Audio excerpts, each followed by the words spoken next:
This is episode 9 of the 3 Bucket Podcast with me, Edward Wang. The astronauts who first landed on the moon half a century ago carried with them the hopes and wishes of all whom they had left behind on Earth, as well as uncertainty about what they would experience on the lunar surface. Setting foot on another world they knew would be the climax of humanity's greatest adventure to date. Yet, they betrayed none of this as they went about their work. They had trained for this mission. In every way possible, they had worked to minimize risk. But risk, there was. And they understood it, accepted it, and even welcomed it. The lunar module, LM, codenamed Eagle, that brought astronauts Neil Armstrong and Buzz Aldrin to the surface of the moon that day was one of the weirdest looking contraptions ever to invade the sky.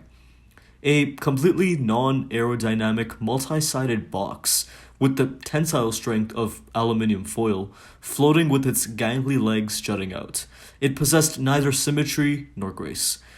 Miles Collins, piloting Columbia, the separate Apollo command module above the moon, referred obliquely to its awkward appearance as he joked to Aldrin and Armstrong, "I think you've got a fine-looking flying machine there, Eagle, despite the fact that you're flying upside down."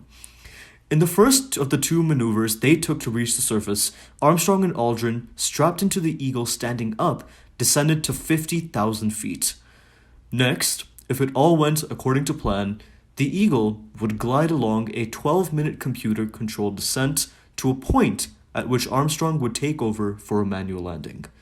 But of course, things didn't go according to plan. This is the opening passage of probably one of the most awe-inspiring books ever written, Apollo's Legacy. Even to this day, it is nothing short of remarkable to see how we went from building the first plane to landing on the moon in less than 70 years. And of course, the equally remarkable risk undertaken by those at the forefront of these missions. Unfortunately, today it seems that we have hit a roadblock, especially in safe space travel. In almost 45 years, we haven't set foot on the moon, let alone another planet. What is the future of space exploration? What happens as we as a species venture beyond our planet and into the unknown? And how can we prepare for it? On episode 9 of the 3 Bucket Podcast, we have someone who is working to develop solutions to this stagnation. Edward Wang is a 17-year-old working on antimatter propulsion rockets, something that may very well serve to be the future of space travel.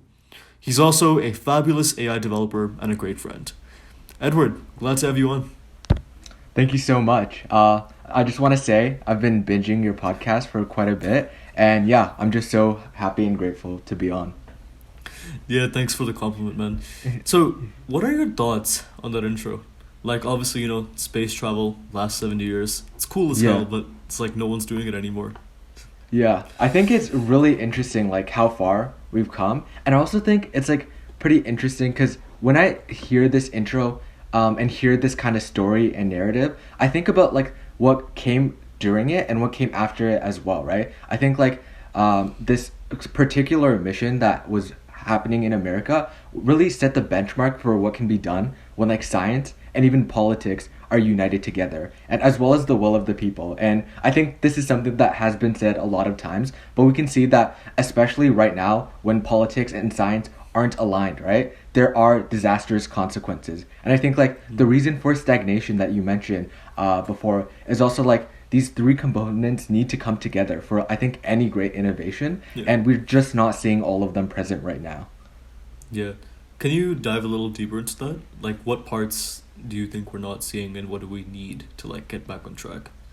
Yeah, for sure. I think like for science and innovation, there definitely is a lot to be said about the way that we're developing. I think we're doing great progress, but we're also not receiving the amount of like funding that we need, the adequate like political legislation needed to really propel space travel forward, right? And I also think like the will of the people has also stagnated, right? I think a lot of people have this concern that, hey, like there are a lot of things that happen on our planet. There's like, global warming, the climate crisis, etc. Right? Like we should focus on these issues, and I definitely agree with that.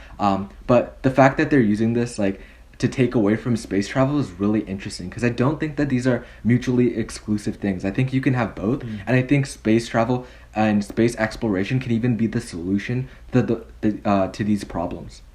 Yeah, it's an interesting take. A lot of the people that I've been like talking to about space travel, they're always kind of like, hey, look, sure we can do both at the same time, like we can explore space, cure poverty, whatever, but like, wouldn't it be better and faster if we just took, like, for example, if you had $30 billion, right, and you invested 15 billion into poverty, 15 billion into space, their logic is like, wouldn't it be better if we just took that 15 billion and invested 30 billion into poverty so that that gets done faster? And then in the future, if, the supply of money is like infinite according to these kinds of theories, then we can get another $30 billion and put it into space exploration. And I mean, it's an interesting take. Like, I don't know. Has its merits For sure. and disadvantages.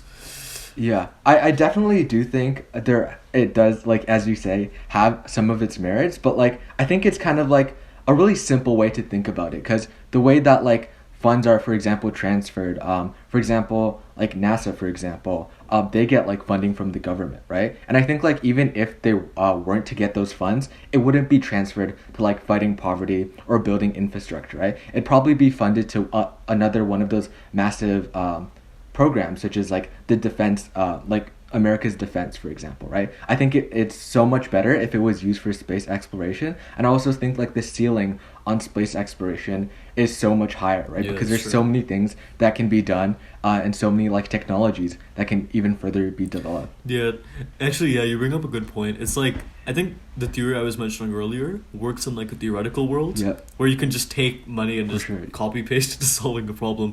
But yeah, bureaucracy still Yeah. exists. Yeah, Yeah, for sure.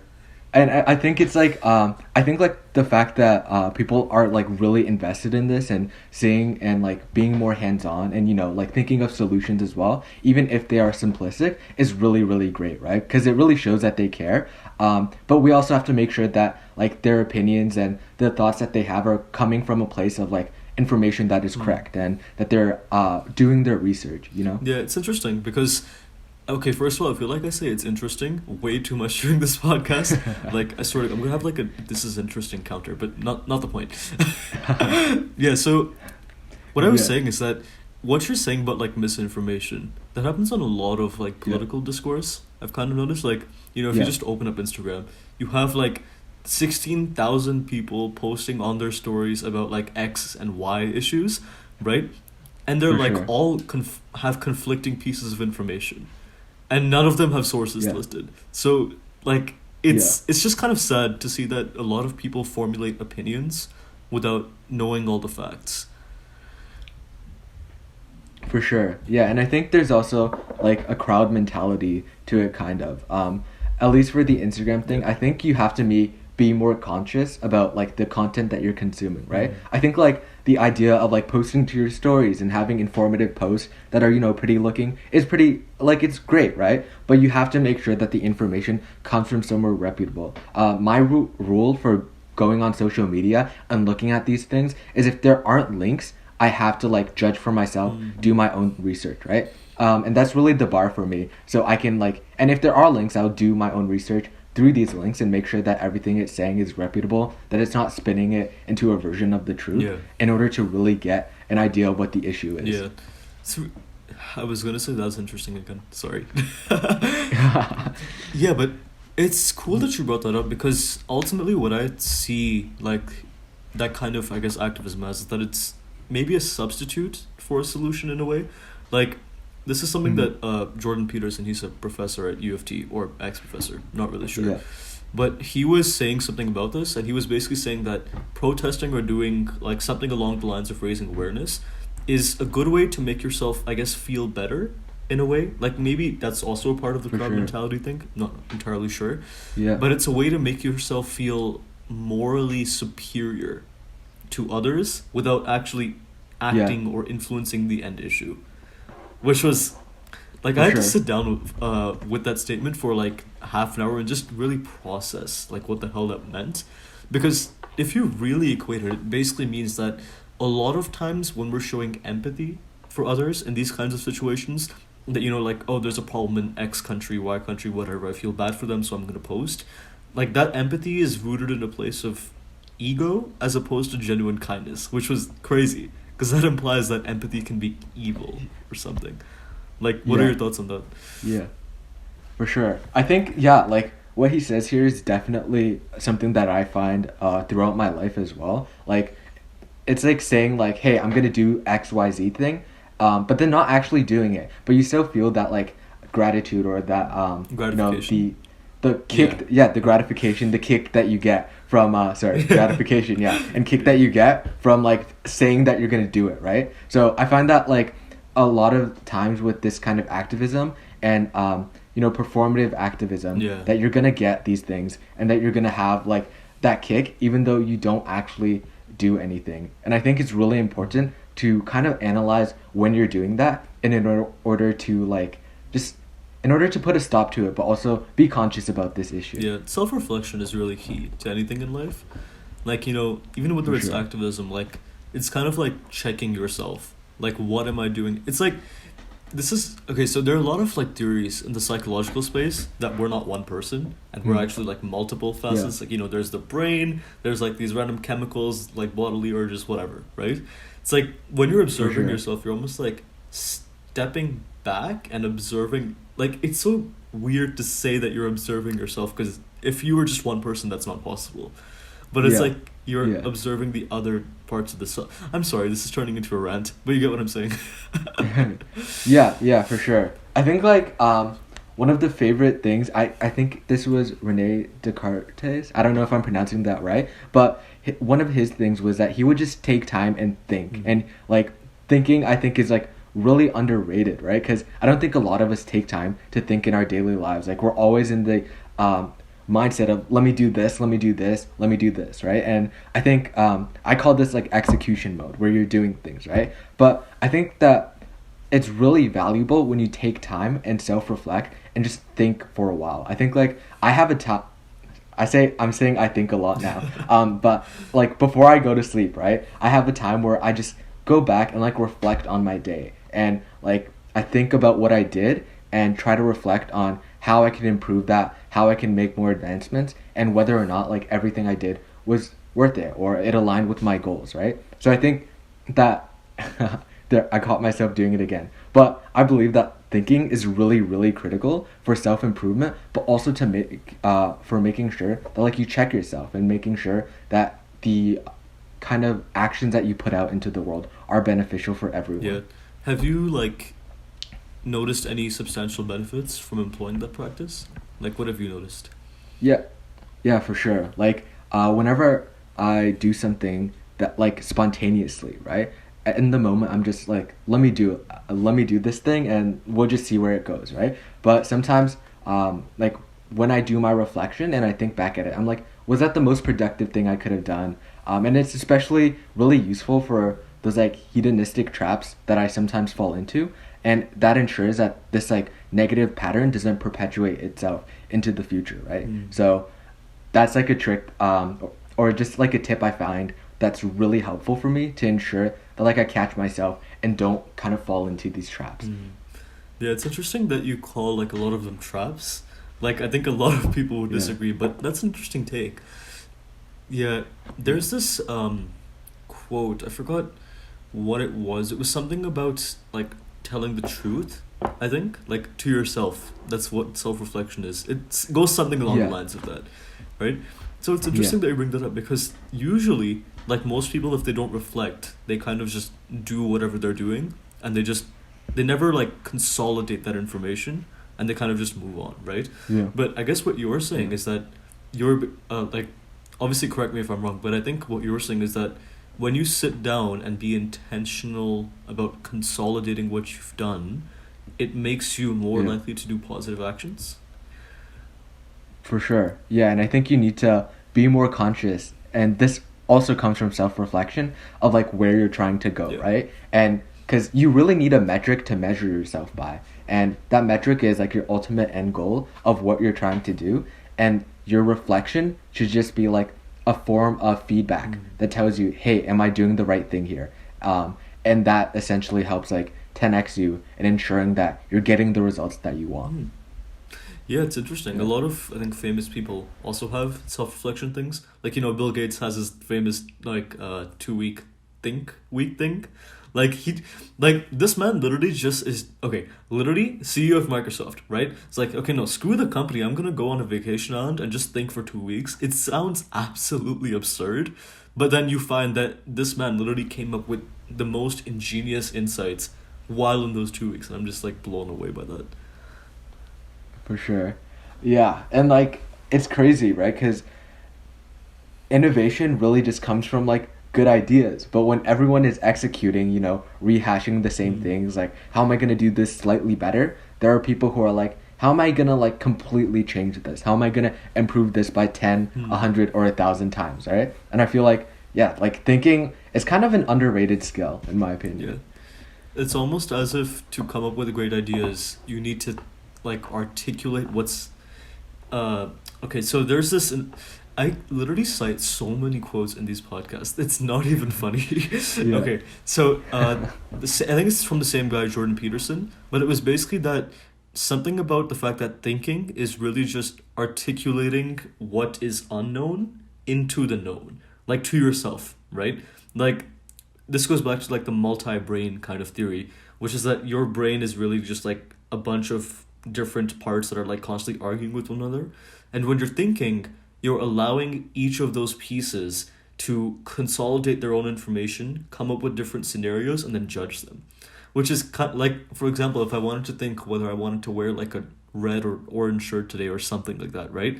Like one part of me would be running a scenario on what would happen if I like wore the red shirt, and the other half would be focusing on like the orange shirt. And then at the end, like I don't even know what I is, but the observer would take both of those outcomes and like be like, okay, which one, depending on like the values of the person or whatever. Actually, it's a color shirt. I don't think it makes some difference. But the point is that it would compare and contrast those to make a decision. So like, what are your thoughts on that? Because that's actually crazy. Like, you're splitting yourself up into different ideas. I don't even know. Yeah. I think like, it's crazy to me as well, because I also feel like there are a lot of issues that I have been split on, and like for a more like binary thing, right? Like a lot of things that I used to think were like great, awesome, but now I'm like, maybe like I'm not too interested in this thing, right? And new things that have come up, right? So I think that things like that are really, really interesting, because it's kind of like my old self and my new self, right? And it's like that communication and reflection as well. But it's also like I have like multiple voices in my head telling me different things, and it's really kind of like also me choosing which one to listen to, which is crazy to me, because I think all of these voices are just formulations of different ideas and opinions that you've had, right? And the more that you consume certain content, the more some voices get stronger, and depending on like your kind of mindset on like whether or not you want to know more, because I know a lot of people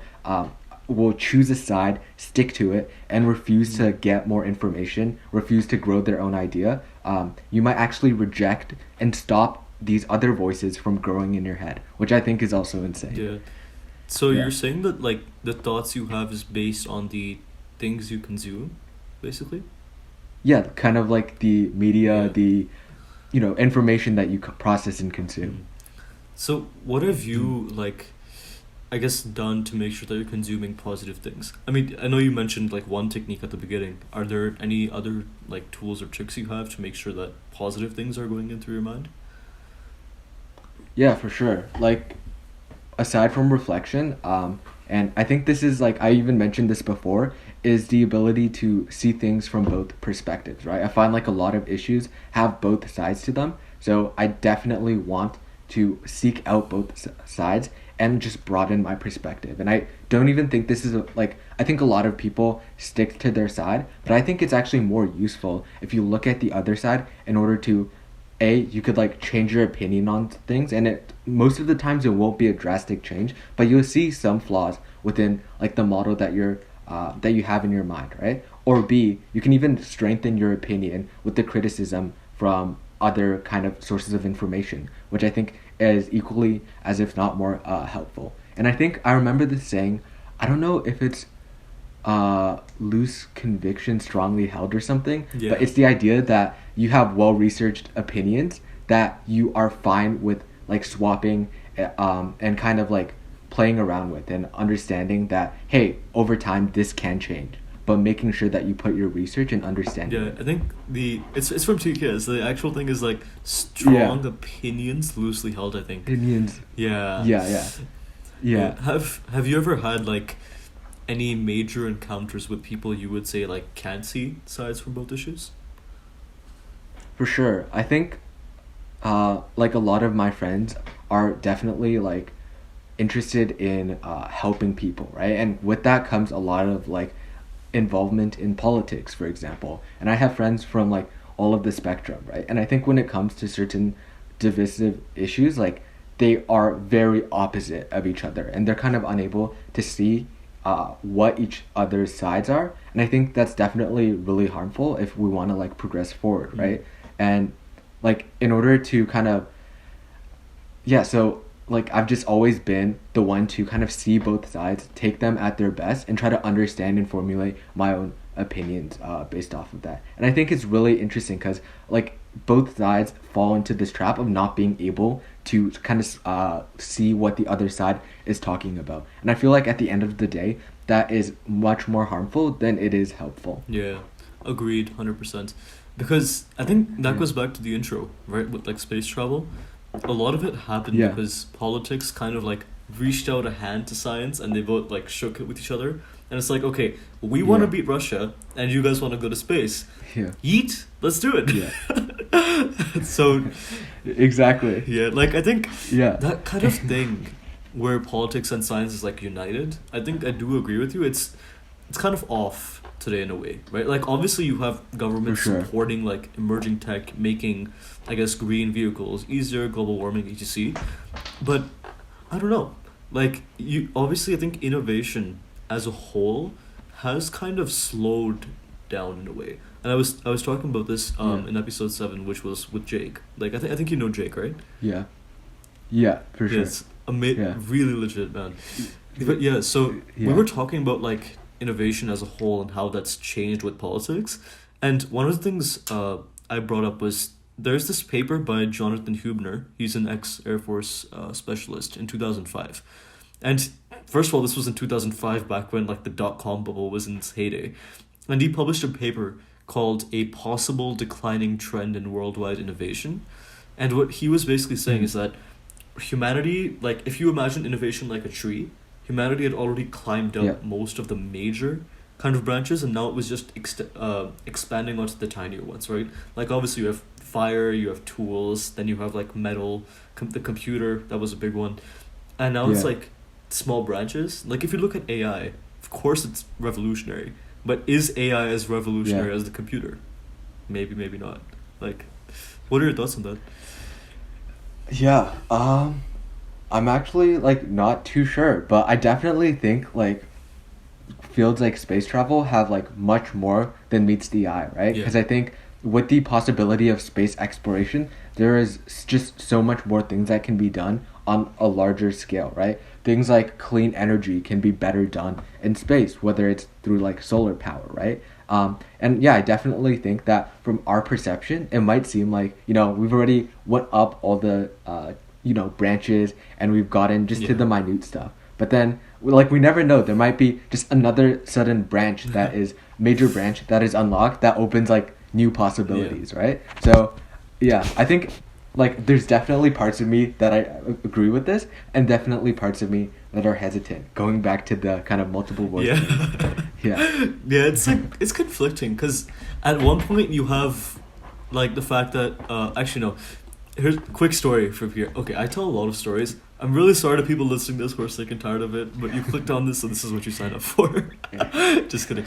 So my cousin the other day, he brought this book on like human history, right? Like, you know, the picture books, which are like this year this happened, like a timeline, that kind of thing.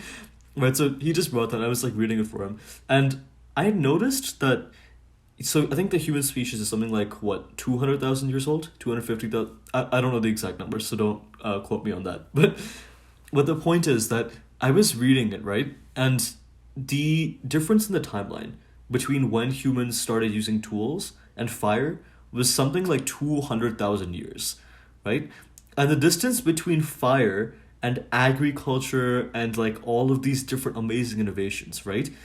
That like it was almost exponential. Like I mean, the people can't see this because this is a podcast, but if you imagine an exponential graph, right? Everything is really small increments, and the second fire was discovered, everything just exploded. Then you had metal, and everything exploded again and became even steeper. Then obviously you have the last 100 years, which is like the steepest slope we've ever encountered, which is just crazy. Like if you look at it from a historical perspective, but it's also kind of sad because the people between stone tools and fire, that was 200,000 years before they found another limb. So I think maybe the question isn't like if there is innovation available, but the question is rather like how long it will be until we find it. I don't know. What do you think? For sure. Yeah. I think, yeah, it's definitely insane kind of processing this information. And I think that, like, it might just seem to us that innovation is going slow because we've always been used to these narratives of, like, innovation going at, like, record speeds, right? And maybe perhaps we are, in our own way, in the fire to tools kind of slump, right? And maybe, like, if we look back at this, like, a few 100,000 years from now, we're going to be like, oh, wow, that innovation was so much slower than before. So I think it's just like a matter of perspective. And I think in like a fast changing world, we kind of grown accustomed to innovation. But even now as we speak, there are so many fields that are rapidly increasing and can be rapidly like, you know, gaining and like innovating. And they can be innovating and growing even further, right? So it's crazy to think what happens when they like all come together and how that's going to impact like humanity in itself. Yeah, that's true. Actually, speaking of which, like innovation and stuff, you've worked in like one of the probably most like innovation ripe industries like space tech, right? Yeah. I was watching your video on antimatter rockets. First of all, amazing, really good job on that one. So can you like explain, I guess, what the inspiration for that was and like what exactly antimatter rockets are, how they can work, and maybe what their impact is? Yeah, for sure. So the reason why I wanted to go into antimatter rockets were because, first of all, I found them like really, really interesting, but also because they are kind of in their own way a moonshot, pun intended, right? But like what basically, yeah. So basically, they're like something that seems far in the future, but theoretically would be really, really impactful. And I think like antimatter rockets and like the ability and the potential that they have is so untapped, which was super interesting to me. And that's like my inspiration for why I even got into like exponential technologies such as AI, right? So the way that like chemical rockets work right now are super inefficient. And what a lot of people like comparing it to is like a rowboat. So basically you consume like a ton of energy at the start in order to propel itself and to just break just to like get out of the Earth's gravitational field, right? And then you're able to get into space and from there. So what antimatter rocket proposes is basically the use of antiparticles to propel these spacecrafts. And this is really, really efficient because there's also something, and I'm blanking on the name, but you also have to take into consideration like how much does, for example, the chemicals in our current chemical rockets weigh, right? And with antimatter, it's so much more efficient because I remember that the antimatter with matter the size of a nickel would equal like the energy of an atomic bomb. God. So that's like an insane amount of energy, right? In such a small space. So like you're able to go so much further and even so much faster than ever before because I think our closest star system, which is Alpha Centauri,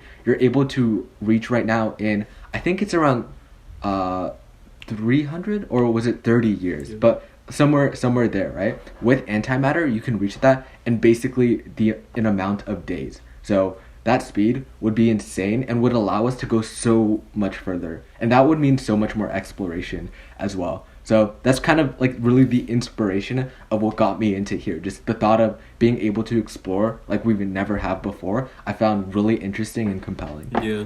I think it's really, first of all, that's really cool. Like, my brain is just nerding out on that right now because it's like, it's crazy. It's like matter, antimatter, boom, yeet. You have like Yeah. atomic bomb level power. Now you can go to space.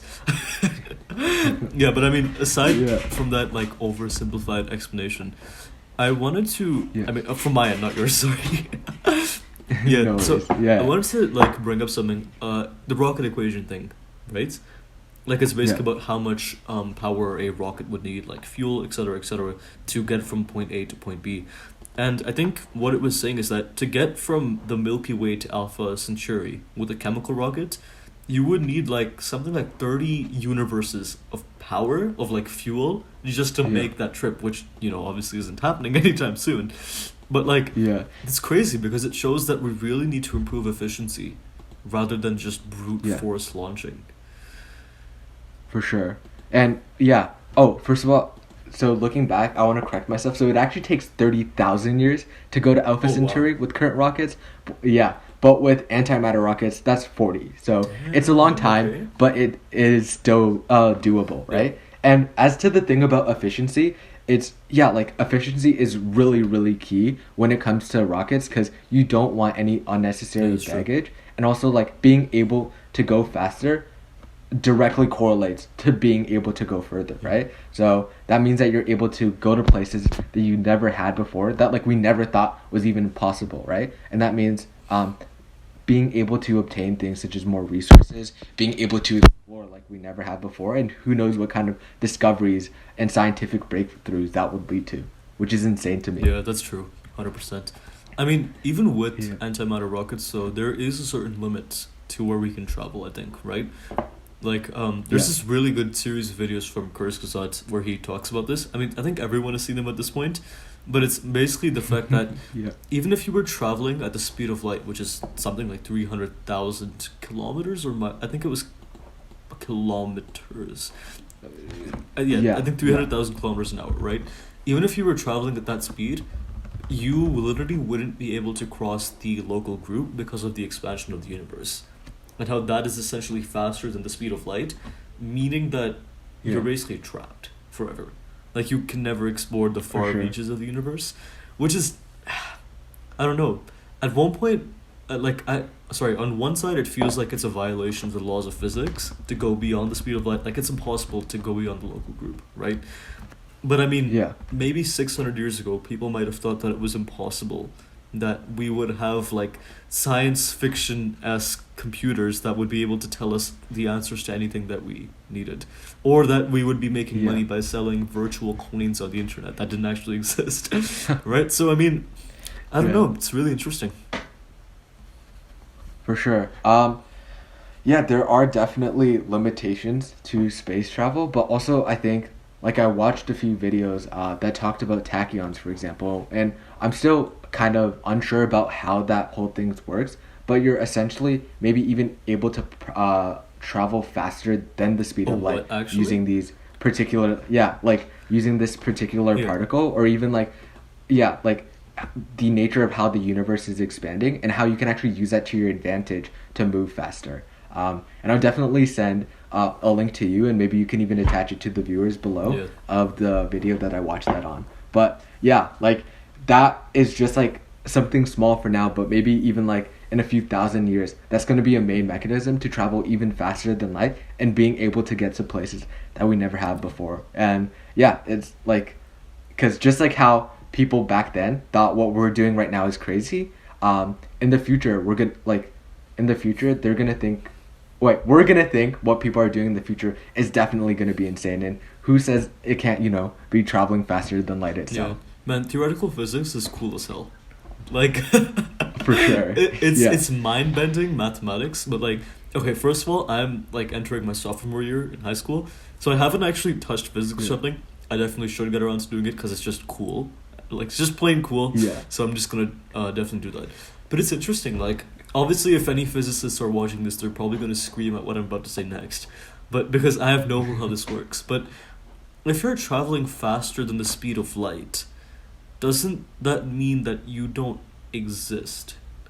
Because the way that like the brain works, right? The brain communicates information and neurons and everything, is that they have information encoded into photons, basically. Like something along the lines of that, right? Like I think computer chips today don't use light for that kind of thing. They use some other time. I was reading something about this earlier, but how would you be able to formulate a thought if you are going faster than the signals inside your brain? Like that's just mind blowing, literally mind blowing. Yeah. That's crazy to think about, and like, I did say that it's a possibility, but I did not guarantee that it would be safe, So I think that's definitely a risk that we're gonna have to try to solve. But yeah, that's insane to think about. Like at a certain point, when are you still you? And the fact that a lot of scientific conversations just come back to that idea is kind of crazy. It's like going further into self-identity relieves, what did I say? Identity, like that, not the point. But like it's like going for deeper into self-identity is what reveals more about the identity of the universe and our surroundings, which is interesting. But at the same time, it's like the more you try to discover about the universe, the more you find that the more you know about your own ignorance, basically. Like we had before anything, we could only experience the physical world. Then we came along with numbers and counting sheep and stuff. Now we had physics, like Newtonian classical physics. Then we realized that, oh no, that's actually wrong because quantum physics exists and like there are really hot things, really cold things that just completely screw up our model. Like I don't even know what we're going to discover next. And we're just going to have to keep adding more and more laws and formulas and things like that. And it's crazy because at what point will you be able to encapsulate the entire universe with a set of rules? Maybe there is no set of rules like you can use for that. I would think never, because I don't think there is at any point where we would stop discovering. I think every single thing out there would be a hard bar to reach, right? So I think we're gonna I think humanity and its advancements is literally just a process of discovery, which is a super insane way I've heard someone frame it. So I'm excited for sure for innovation. It's a set of excitement and also kind of like, I don't know, it's like this weird feeling between excitement and also like being terrified, because like innovation has been used really horribly in the past. Like I was reading this article or news, I don't know what it was, but I was reading something. And it was basically saying how a lot of what we know about the human body, that hypothermia like kills you at like X temperature and you can be heated excessively, it all came from like brutal, and I mean like absolutely brutal testing of humans in the 1940s during World War II. Ooh. Like, obviously it's ethically wrong, right? At least the way I see it right now. But at the same time, you could argue that testing kind of resulted in millions, maybe even billions of lives saved, like today, which is crazy. For sure. Yeah, it's definitely something interesting to see the way ethics always plays out in science as well, right? And I think one of the major ways that ethics plays in modern science right now is like issues surrounding stem cell research, which is gonna be massive, I believe. So it's hard to say because it definitely is a violation of basic human ethics, but it has led to scientific advancements, and I know these things are definitely gonna always be weighed against each other, and there is no way, or I think there is a way to convince either side, but each side is very convicted in their beliefs, right? So I think there's always going to be tension between these things. And this goes back to what we were saying earlier about like splitting yourself into different parts and thinking and testing ideas. And then that even goes back to the other, like different sides can't see things. And that's a really big problem actually. Like obviously in terms of politics, whatever, that kind of always happens, right? But in terms of like science, like with what I was mentioning right now, if you can't see the other perspective, then no innovation happens. Because both sides are too busy going sideways to bother going like up, if that makes sense.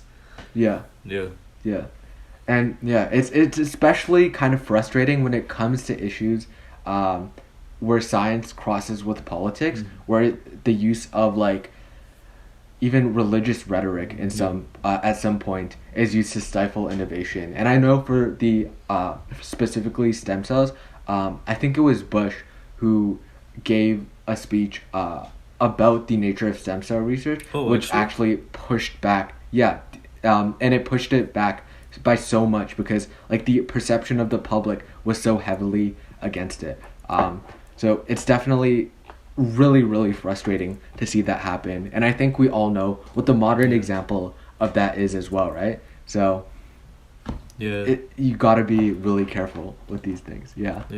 So I'm just like trying to find this quote. So Albert Einstein had something where like he was talking about the, I guess, coexistence of religion and science. Actually, let me just search up the exact quote because I don't want to like missay it.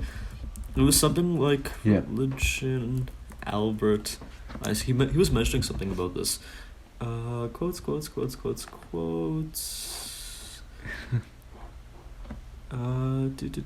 Yeah, okay. So he basically said that science without religion is lame, and religion without science is blind. Which is interesting because you need both in a way to have like a conceptual meaning of the universe. Right? Like you can't describe everything in formulas, but you also can't describe everything in stories. I don't know how you would classify that as religion, but you get the point. Like both of them need to coexist in order for the world to be, I guess, interesting and also accurate, which is really like mind-boggling because you always see science and religion pitted against each other, right? That science says this, but religion says this, and then here we have like Albert Einstein saying that they must coexist. And you could even extend that to saying that if they don't coexist, then innovation doesn't happen, because religion pushes science forward and science pushes religion forward in a way. Yeah, I think the way you say it is definitely true. Like it's always framed as religion versus science, where you're gonna represent one side much worse than you represent the other, right? In cases where you are coming from more of a scientific background, you might frame religion in a way that is stifling, that is like overly traditional and does not want to compromise on its beliefs. While if you are coming from a religious background, you might frame science as something that is trying to go against religion, that is trying to devoid like everything of its meaning, right? And I think although there's very little merit to each case, but I still think that it's really, really important that we unite both of these ideas together and that they can coexist, that people's search for meaning can be found in both religion and in science, and that you can have both. Yeah, absolutely. Yeah, so I guess just branching off that topic, like you were mentioning meaning of existence, and obviously like no one knows the answer to that question, but I wanted to run this thought by you and see what you thought of it. So one of the, obviously this is from Jordan Peterson, but he was mentioning that meaning in life doesn't come from freedom as opposed to taking on a large enough responsibility for something that is greater than yourself, which is interesting. And he gave the example of like a kid, right? Like when your child is born, you're not really wondering about the meaning of existence because you are responsible for the well-being of someone else, and that in and of itself becomes the meaning of your existence, that you are responsible for X, right? And I think it's interesting because that also underlies a lot of the modern day philosophy around, I guess, changing the world and like doing something for the greater good, because you're taking responsibility for something, which is interesting. Like what do you think on that? Yeah, I think while it does hold true in some scenarios, there are definitely exceptions to this, right? I think even he says that you kind of can't have freedom if you want to be responsible and have have meaning for your existence. And I think like sometimes you need freedom, right? Because what is thinking if it's not freedom from your responsibilities, time to reflect, and in order to kind of build yourself up. And I think you can have multiple, even like multiple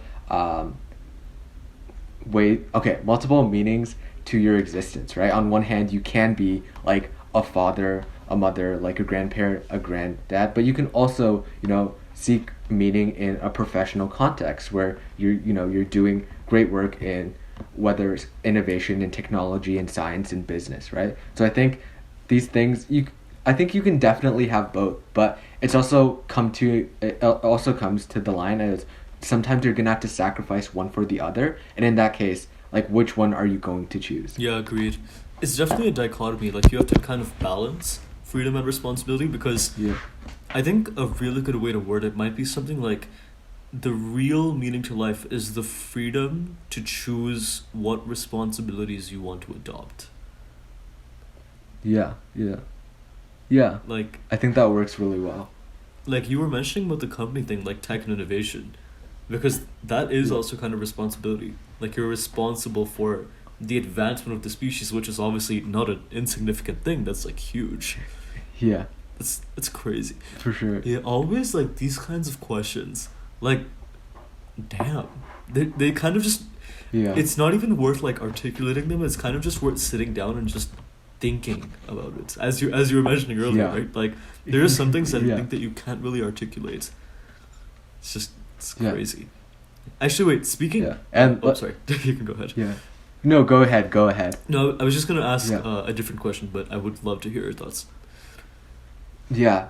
Yeah. So one more thing that I would just like to add was that, like, when talking about sources and information, it's important to acknowledge where they're coming from, right? And with Jordan Peterson, I think he does have more right-leaning views, which are more things about, well, it's less about freedom and more inclined to like structure and etc., right? And I think that this isn't to say that it's necessarily good or even bad, but it's just to acknowledge that idea and see how it influences his principles. And even when you were telling me all these quotes, I was like, I definitely see how his principles here also influences the way he perceives the world, which is super, super interesting. Yeah. Yeah. Yeah, actually, I've never seen it like that, but that's, now that you bring it up, that makes so much sense. Like, Yeah. you're basically shaped. Like, obviously something as abstract as the meaning of life. Like, it's interesting how your individual life experiences will lead you to a different conclusion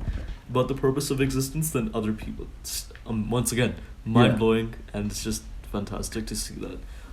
For sure. And obviously communicating between these different views. Like, actually, I don't know if there's... Okay, this is really stupid. Like, what I'm about to say, it's really, really dumb.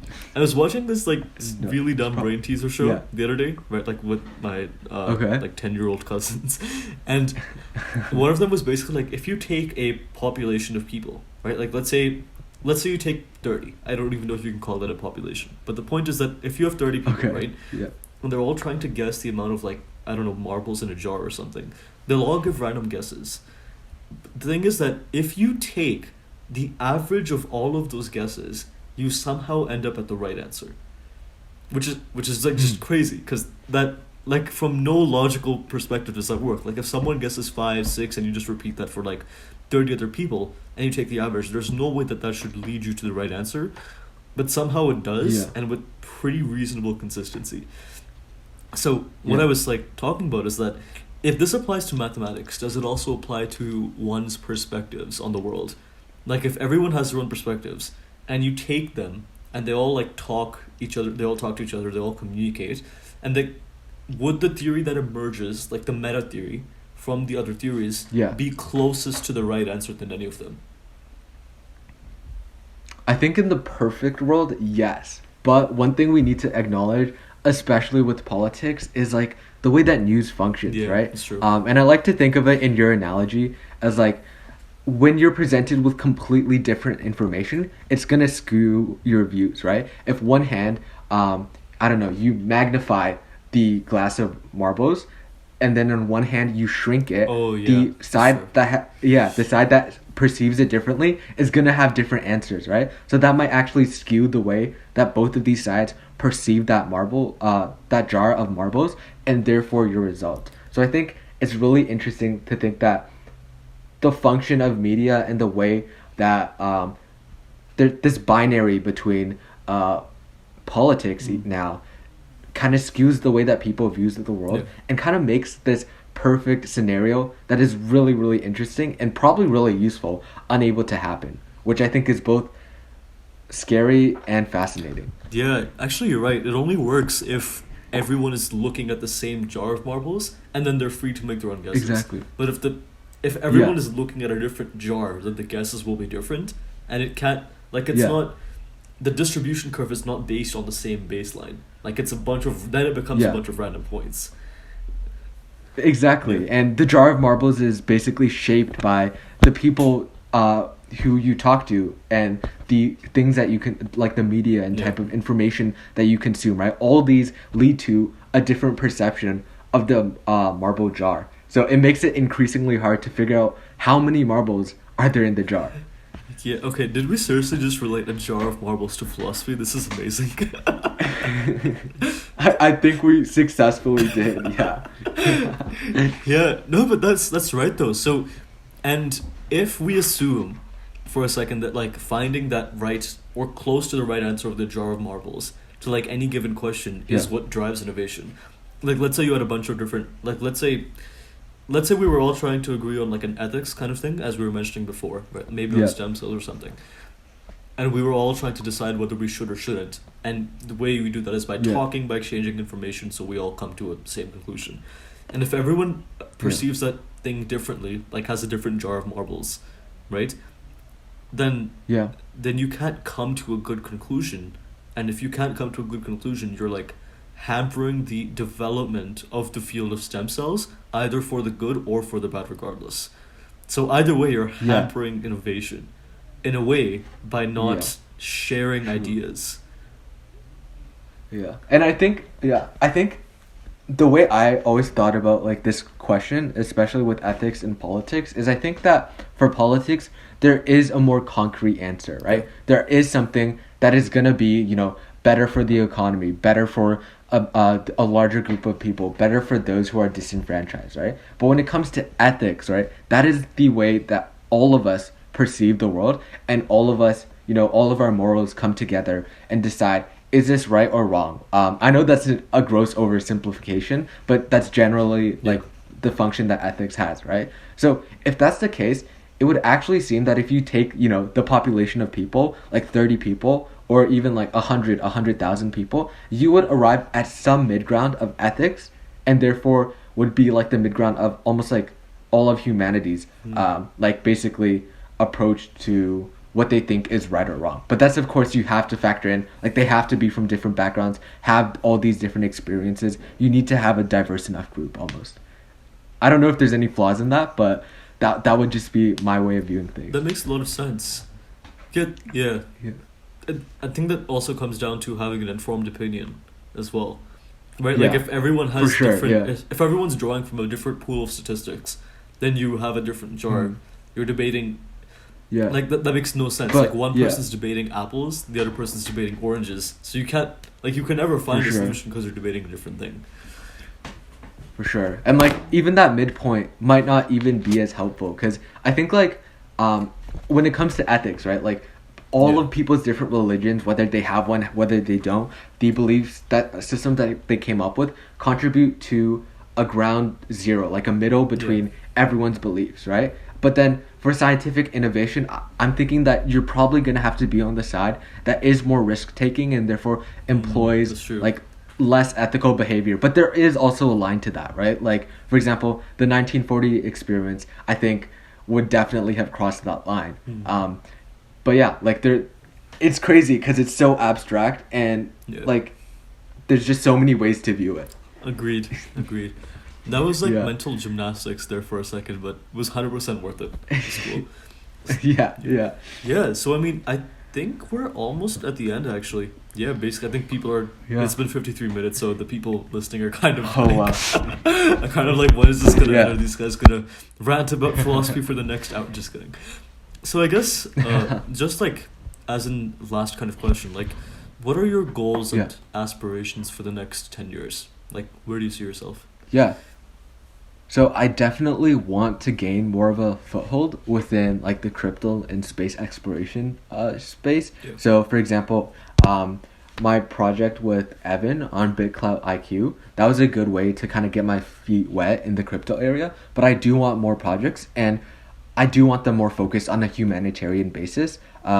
one of my friends, so Samantha O Yang, had made a dApp, which is a decentralized app uh, on the blockchain that helps secure land registry, right? And it's like a really, really cool way to ensure that people have ownership over their own land, which is hella important because, it leads to things like generational wealth that's able to better the lives of, like, your family's future, and even just countries in general, right? Yeah. I also want to gain, like, more credibility in the field of space exploration, whether that's like finding more experiences and continuing research into antimatter, because I definitely, got hooked in particle physics. So yeah, and for me, like, definitely gonna continue AI, although for now it's on the back burner because I think I have a basic fundamental idea, and it's kind of a mechanism for all these various projects to fluctuate. And I think I'm at that point where, given a project, I can do more research and therefore be able to gain the skills that I need to continue on. But yeah, like, I definitely want to think more, reflect more, also get a better understanding of, like, who I am, and reflect on the voices that I have. And yeah, the biggest goal right now is for me to just learn and grow and hopefully execute and solve some of the world's biggest problems. Well, yeah, I think that's a perfect place to end off. Solve the world's biggest problems, guys. Let's go for it. Let's do it. Awesome. Absolutely. Thank you so much for having me. Yeah, you too. Thanks so much for doing this, man. No It's worries. a pleasure talking to you. Awesome.